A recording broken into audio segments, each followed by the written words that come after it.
बैनी माधव सिंह गौरीपुर गांव के जमींदार और नंबरदार थे।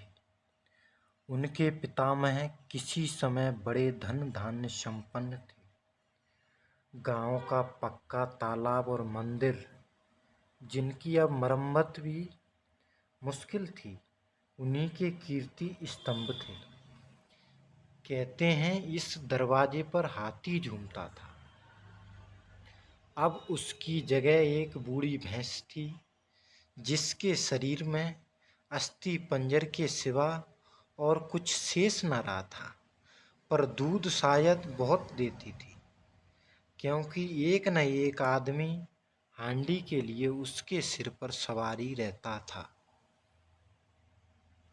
बैनी माधव सिंह अपनी आधी से अधिक संपत्ति वकीलों को भेंट कर चुके थे।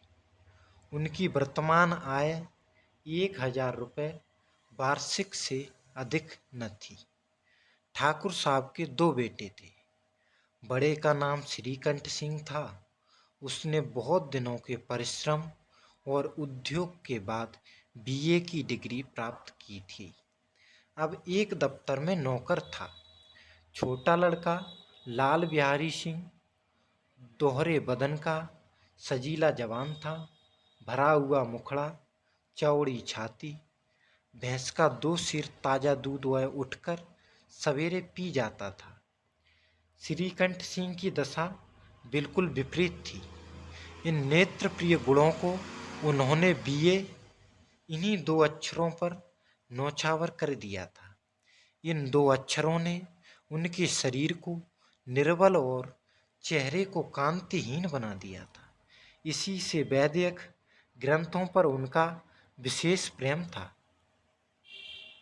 आयुर्वेदिक औषधियों पर उनका अधिक विश्वास था।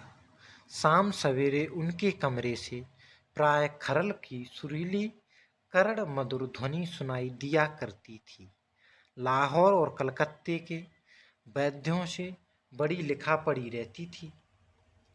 श्रीकंठ इस अंग्रेजी डिग्री के अधिपति होने पर भी अंग्रेजी सामाजिक प्रथाओं के विशेष प्रेमी न थे, बल्कि वह बहुधा बड़े जोर से उसकी निंदा और तिरस्कार किया करते थे।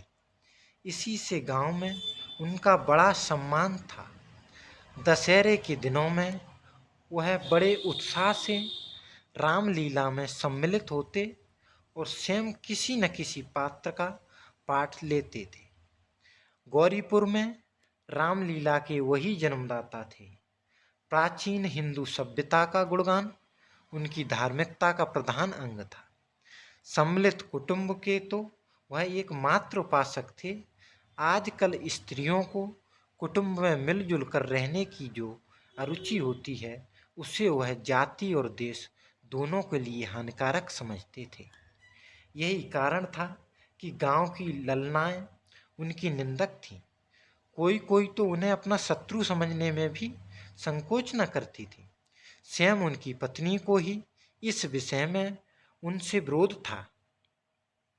यह इसलिए नहीं कि उसे अपने सास ससुर, देवर या जेठ आदि से घृणा थी, बल्कि उसका विचार था कि यदि बहुत कुछ सहने और तरह देने पर भी परिवार के साथ निर्वाह न हो सके, तो आए दिन की कलह से जीवन को नष्ट करने की अपेक्षा यही उत्तम है कि अपनी खिचड़ी अलग पकाई जाए। आनंदी एक बड़े उच्च कुल की लड़की थी। उसके बाप एक छोटी सी रियासत के ताल्लुकेदार थे। विशाल भवन, एक हाथी, 3 कुत्ते, बाज, बहरी सिकरे, झाड़ फानूस, आनरेरी मजिस्ट्रेट और ऋण, जो एक प्रतिष्ठित ताल्लुकेदार के भोग्य पदार्थ हैं, सभी यहाँ विद्यमान थे। नाम था भूप सिंह। बड़े उदारचित्त और प्रतिभाशाली पुरुष थे, पर दुर्भाग्य से लड़का एक भी न था। 7 लड़कियां हुईं और देवयोग से सब की सब जीवित रहीं। पहली उमंग में तो उन्होंने 3 ब्याह दिल खोलकर किए, पर 15-20 हजार रुपयों का कर्ज सिर पर हो गया तो आंखें खुली, हाथ समेट लिया। आनंदी चौथी लड़की थी। वह अपनी सब बहनों से अधिक रूपवती और गुणवती थी। इससे ठाकुर भूप सिंह उसे बहुत प्यार करते थे। सुंदर संतान को कदाचित उसके माता पिता भी अधिक चाहते हैं।